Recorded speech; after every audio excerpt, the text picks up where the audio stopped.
The New Forest is a totally unique area, but it's not new and it's not a forest.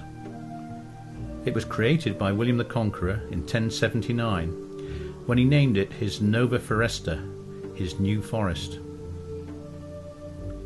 In William's day, a forest was not a wooded area as we understand it today, but an area set aside for the king to use exclusively for hunting deer.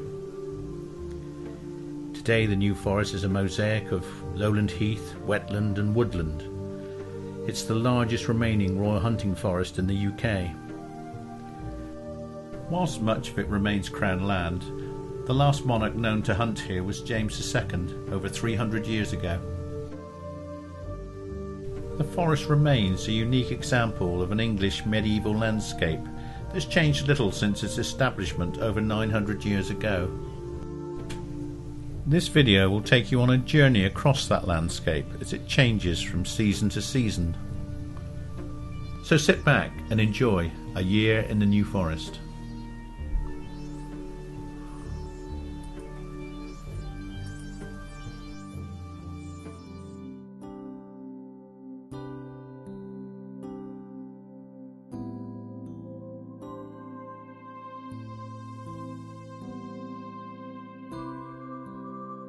It's now winter and the forest is silent and peaceful. This is its quietest time of the year. The tourists have long since gone and their picnic tables lie empty. The stands of Oakham Beach are dormant and now bare of their leaves.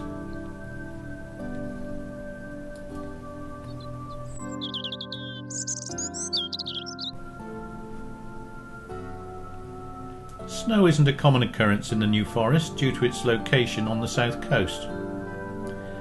When it does fall, however, it rarely lasts long, but even a light dusting transforms this landscape.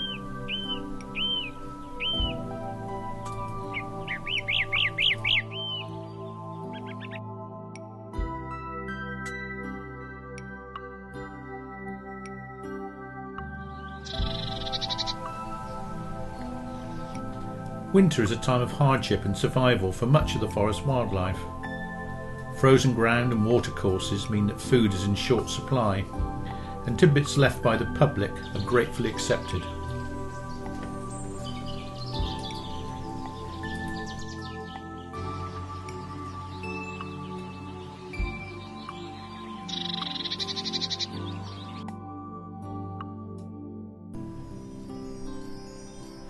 The hardy New Forest pony is well suited to these harsh conditions. It's thought that these iconic animals have lived on the forest since the last ice age and have adapted well to survive the cold, wet winters. Throughout the winter they search out every blade of grass, and if that's in short supply, they supplement their diet by browsing holly and gorse.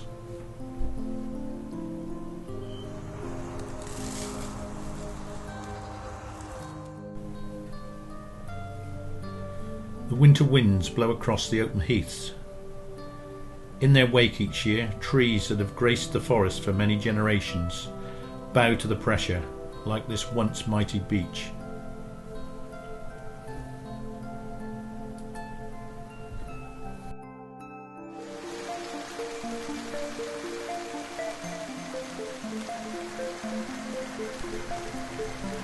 The winter rains swell the rivers and streams, which take long meandering routes through the forest before entering the Solent at Lymington and just south of Beaulieu.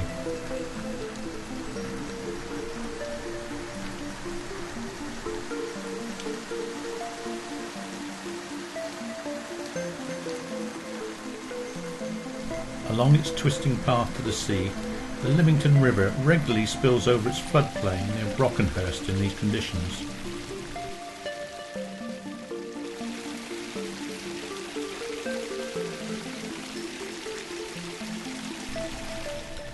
The clays and gravels that make up large areas of the forest soil soon become waterlogged, rendering what were pleasant paths in the summer into small rivulets now.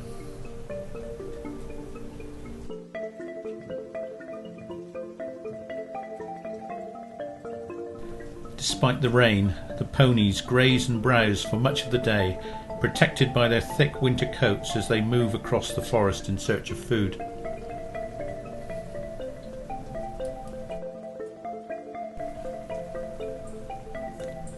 As water levels subside, the forest bogs, of which there are many, act as sumps for the large quantities of water that has fallen on the forest. In these damp conditions, the dormant trees display luxuriant growths of moss and lichens.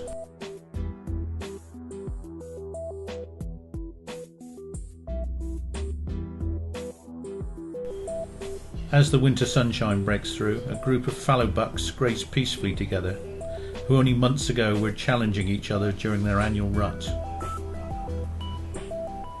These fallow deer were originally introduced to this country by the Normans at the time of William the Conqueror, and his son William Rufus was killed whilst hunting them in the New Forest.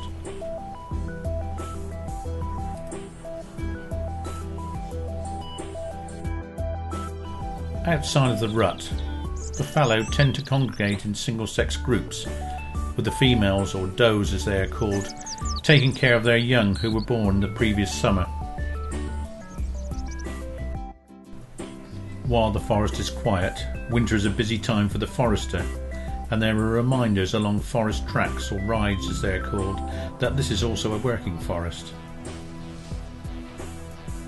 Nowadays, these lots of timber will be sold by electronic auction in the winter and spring. Unlike the fallow deer, who live in groups, the roebuck is a solitary creature and can be very territorial at times. The roe is also our smallest native deer.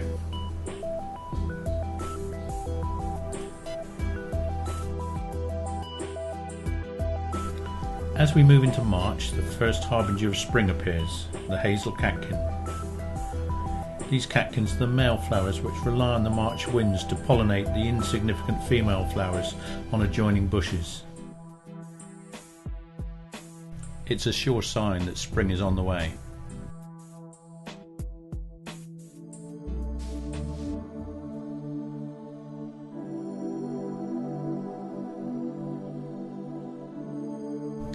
Spring has arrived and the forest starts to burst into life once again.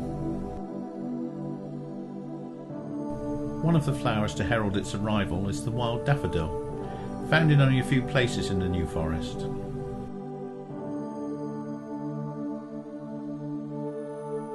It's soon joined by the pussy willow, and it's not long before other flowers burst out all over the forest.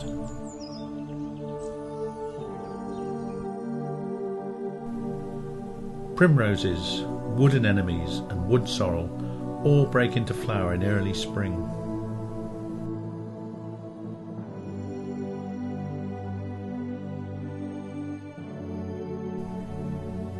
Trees that have been dormant for months spring into life.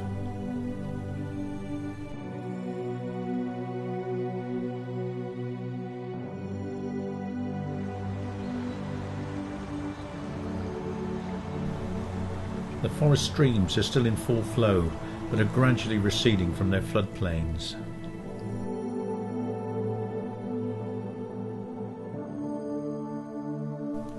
The beechwoods break out of their winter sleep as their iridescent new green leaves unfurl.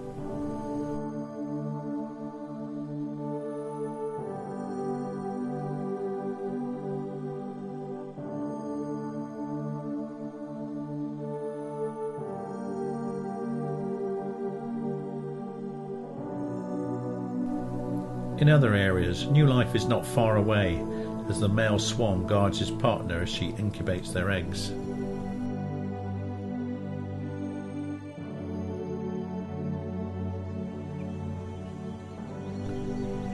Elsewhere, a pair of Canada geese have already hatched their clutch of eggs, and the young goslings take their early steps in search of food, closely watched by Mum and Dad.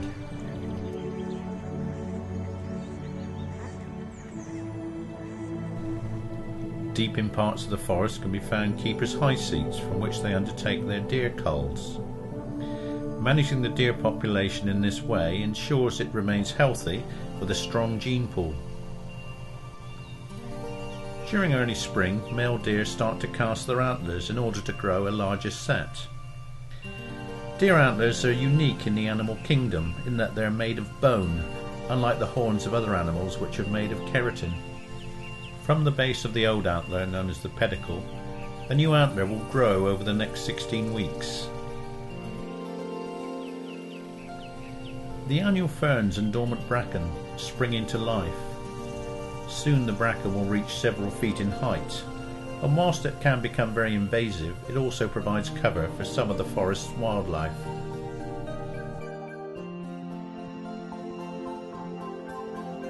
At this time of year, the gorse is in full bloom, creating a blaze of colour across the forest heath.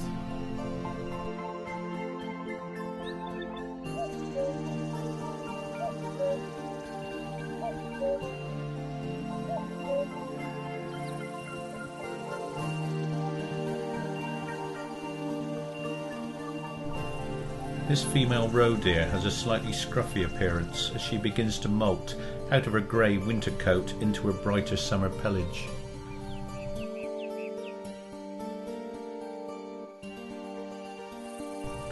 As she browses, she remains alert to any sound and constantly looks out for any sign of danger.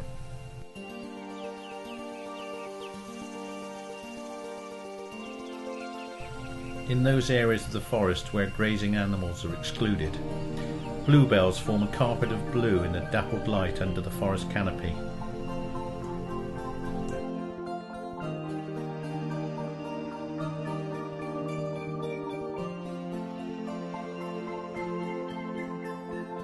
The increased daylight and sunshine encourages the early season butterflies to emerge and feed on the nectar provided by the spring flowers.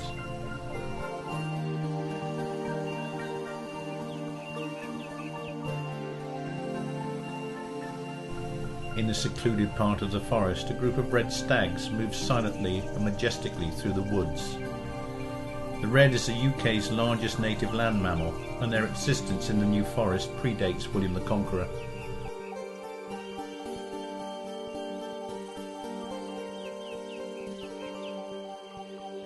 This male group are already showing strong regrowth of their new season's antlers, having cast the road set just over a month ago.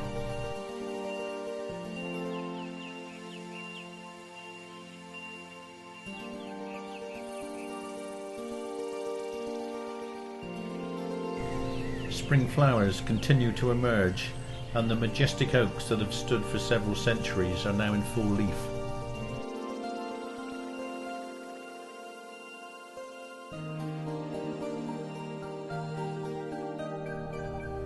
Towards the end of April, the New Forest foals begin to appear after a gestation period of 11 months.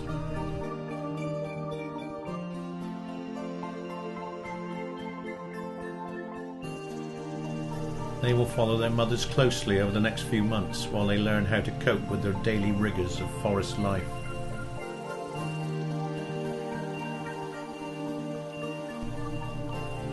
For most of the year, the New Forest is a female forest as far as the ponies are concerned, but it's only mares that are allowed to roam freely.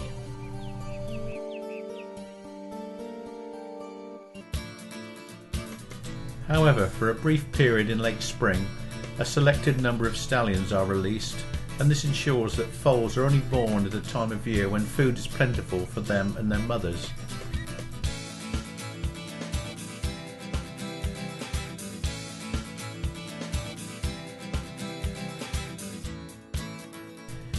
The stallions quickly round up the mares on their territory, and soon let everyone know who's boss, especially any inquisitive young colts.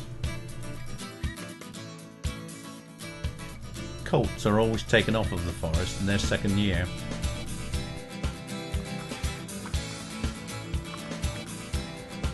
Nowadays, increasing numbers of miniature pony breeds can also be seen on the forest. Their foals barely reach the height of a medium-sized dog, and here a mother teaches her newborn how to cross a stream in the shallows in late spring.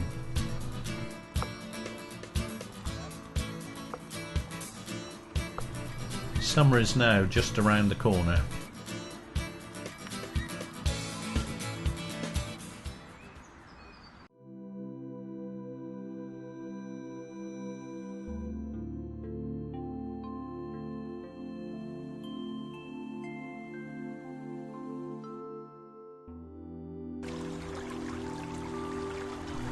It's summer, the trees are all in full leaf, and the forest streams now flow gently, exposing their gravel beds.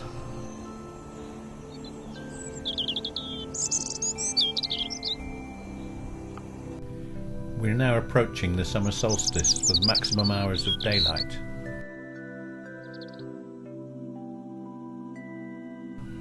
These long summer days are the only time of the year that the forest badgers venture out in the early evening without the cover of darkness. The badger cubs are born in February and spend their first few months of life underground before they accompany their parents on the nightly forage.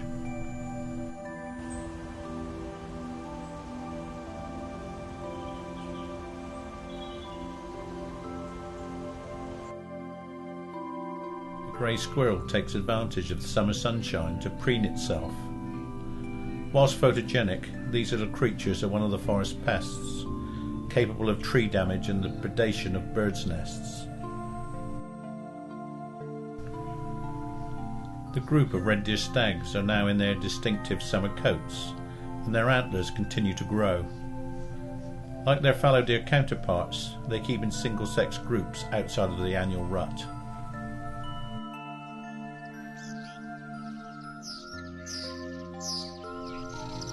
By midsummer, the dawn chorus reaches its crescendo.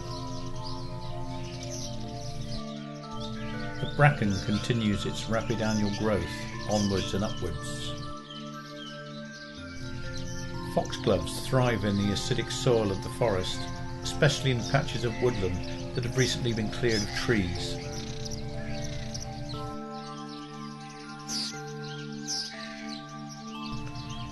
The rhodo is clear of her drab winter coat and now back into her summer colours.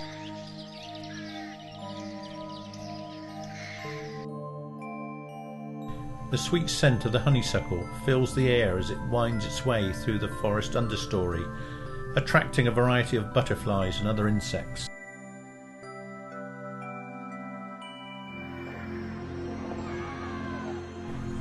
By the end of July, tourism reaches its peak. It's estimated that the New Forest receives in excess of 15 million day visitors a year, making it one of the most popular tourist destinations in the country.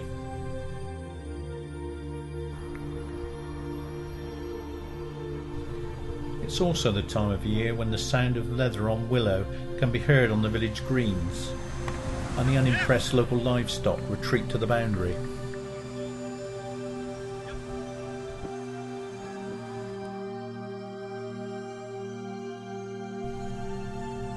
Now an area of peace and tranquility, Iwith Pond was originally a man-made reservoir for a nearby Victorian gunpowder factory, which has long since disappeared. It's now home to a large colony of ducks and waterfowl who enjoy regular treats from the forest visitors.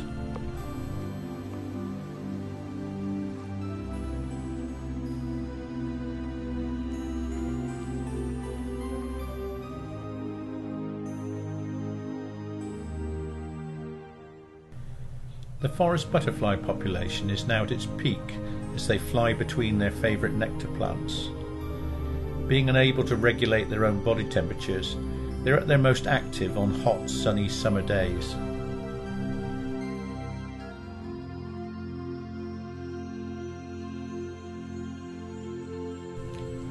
Summer flowers abound in the hedgerows, and the forest is at its greenest and echoing with birdsong.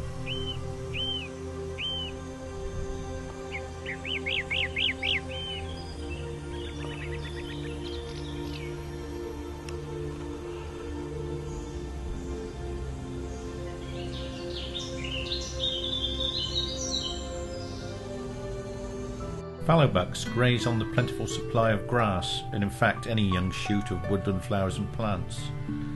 Their tails are constantly swishing in the air to fend off the unwanted attention of flies and midges.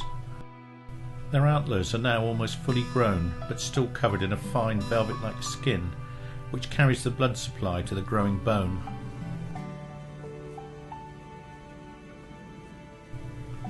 Like the deer, the New Forest ponies try to avoid the close attention of flies and midges by grouping together under the shade of a large oak tree, their tails constantly on the move.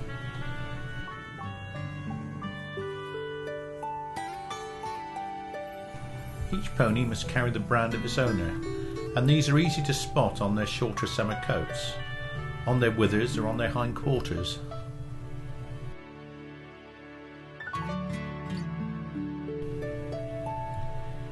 Ponies are owned by around 500 New Forest residents, whose properties enjoy the ancient common right of pasture on the Crown land.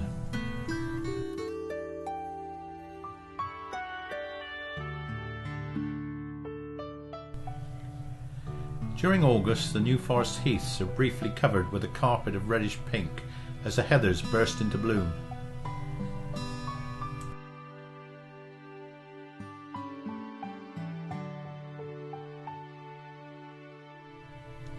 Their tiny flowers provide a useful source of nectar to the late summer flying butterfly species, such as the Red Admiral.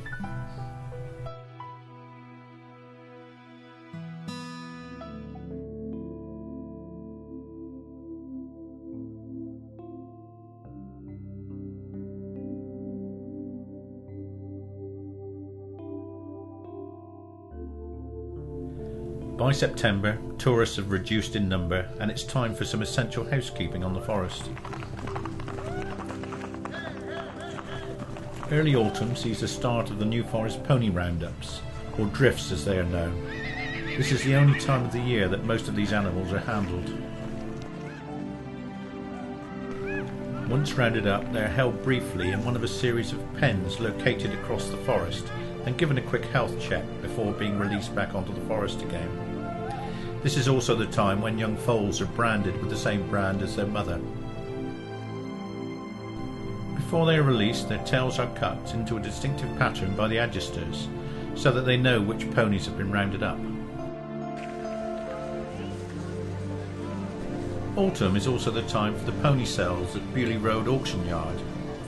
The pony drifts also provide an opportunity to remove any stock from the forest for sale at these auctions.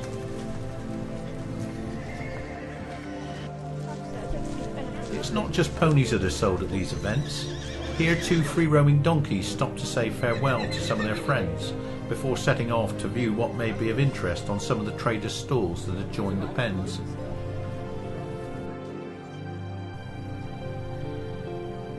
These auctions are also one of the big social events of the New Forest, where commoners meet to exchange gossip and catch up with the latest news on the forest grapevine.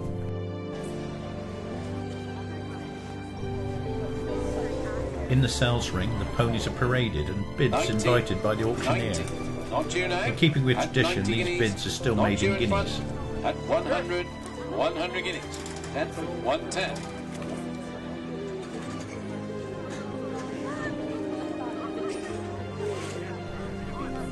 While some cast their expert eye over the lots in the ring, others take time out to catch up with old friends, and the ponies wait patiently to be taken home by their new owners.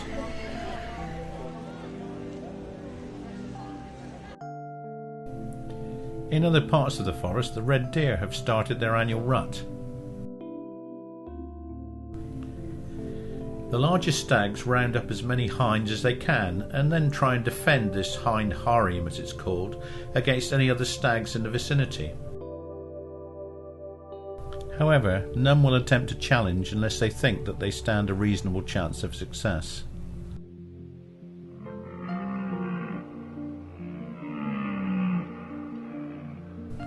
As part of this annual ritual, the stags roar and thrash their antlers against trees or into the grass. These are all warning signs to ward off any potential challenger. The reduction in daylight and sunshine triggers another change in the forest, as the leaves of deciduous trees start to turn from green through to shades of red and yellow. The bracken begins to die back and form a rusty brown carpet on the forest floor.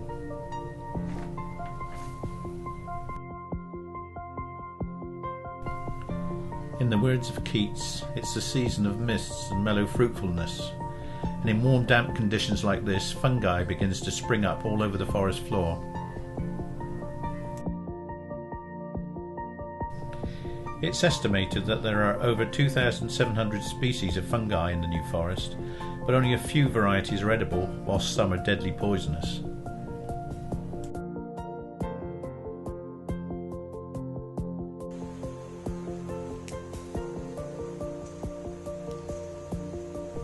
It's also at this time of year when the trees cast their seeds, but acorns with their high levels of toxin can progressively poison a pony if they eat too many.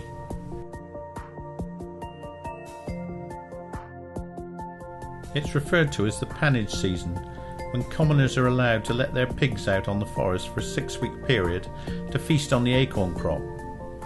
Unlike ponies, pigs are able to eat the acorns without any ill effect. As a condition of being allowed out, their noses must be ringed to stop them digging into the forest soil, although this doesn't always work, as can be seen here.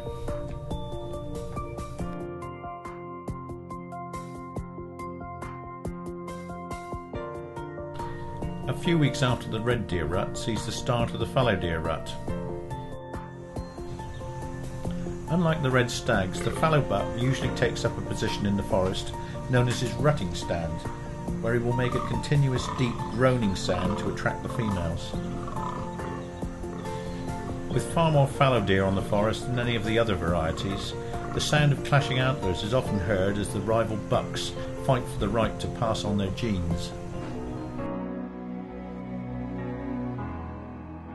The forest is now quiet and peaceful as its trees continue to display their autumn colours. Within the next month, the autumn winds will strip them of their leaves.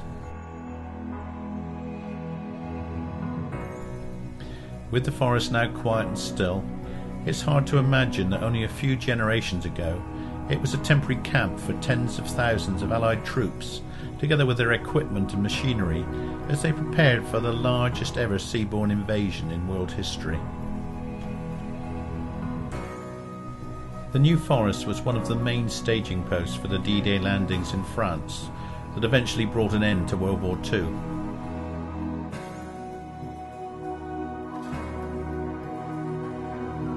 As autumn turns into winter, they are not forgotten and still remembered in the simple Remembrance Day service held each year at the Canadian Troops Memorial near Boulderwood.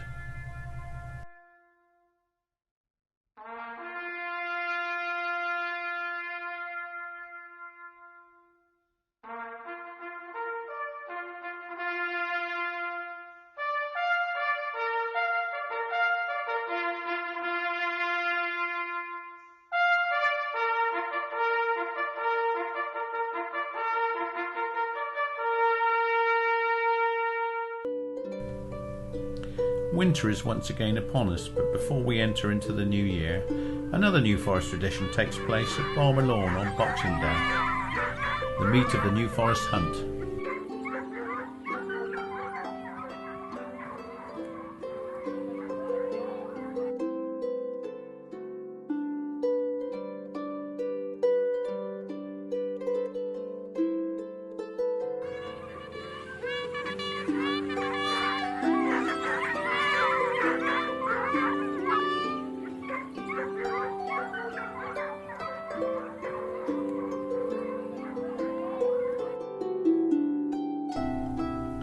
And so ends another year in the New Forest.